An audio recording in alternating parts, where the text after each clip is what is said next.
Hello, sports fan. This is Steven here for Sports Choice Plus. I'm bringing you a very special breakdown. I'm going to be covering ESPN's top-ranked defensive tackles. We're going to be covering number 2 on that list right now. Before I get right into that, I'm going to make sure that you're subscribed to the YouTube channel so you can get all the updates and all the breakdowns. Without further ado, let's get right into it. Looking at a 2024, the voting was basically controlled by Chris Jones. He had one of the most impressive seasons that you can see.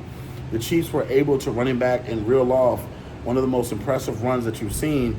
And you're looking at exactly how he was able to attack the quarterback.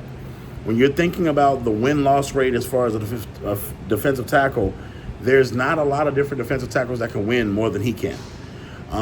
When you're thinking about Chris Jones, a lot of people talk about he's one-dimensional. He can only do one thing and has one real move. Yes, but the move keeps working. So a lot of times people that's on this list, they're multi-versed in what they can do, whether it be a swim move, whether it be power, whether it be being able to spin off of somebody, or it's just a number of different moves that people use. He's primarily just a power guy.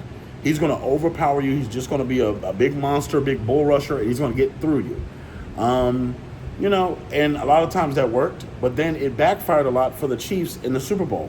You saw how he was tired. You saw how he was looking for oxygen. You can tell that his usage rate was up, and there was not a lot of things that they could do to stop the Philadelphia Eagles. Well, even when you look at the playoff series, where they couldn't slow other teams down because they were scoring, it showed a little bit that, okay, there's a little chink in the armor. The Chiefs have a little bit of an issue when it comes to defensive tackle as far as having guys that can come in when you need a breather.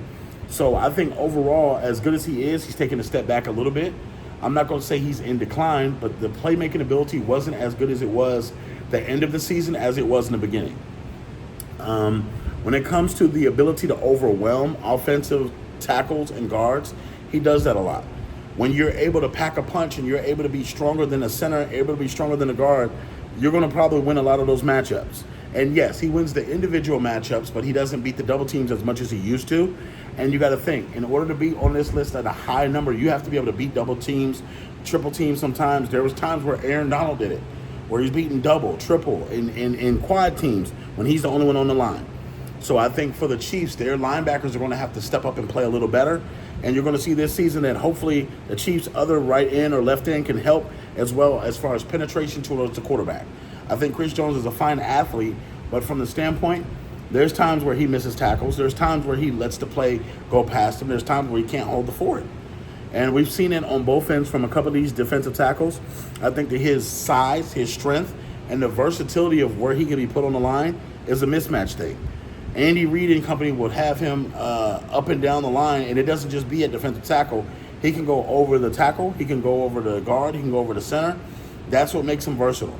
So I think that power punch is one thing that you want to see different, but I like him as an athlete. So I feel like he's where he needs to be at number 3 on this list, not number 2. I think Jalen Carter should be 1 and Lawrence should be 2. But, all you Chiefs fans, get in the comment section. Let me know what you think about the defensive tackle list. Let me know what you think about my critique. Definitely check out Sports Choice Plus. We'll see you on the very next episode.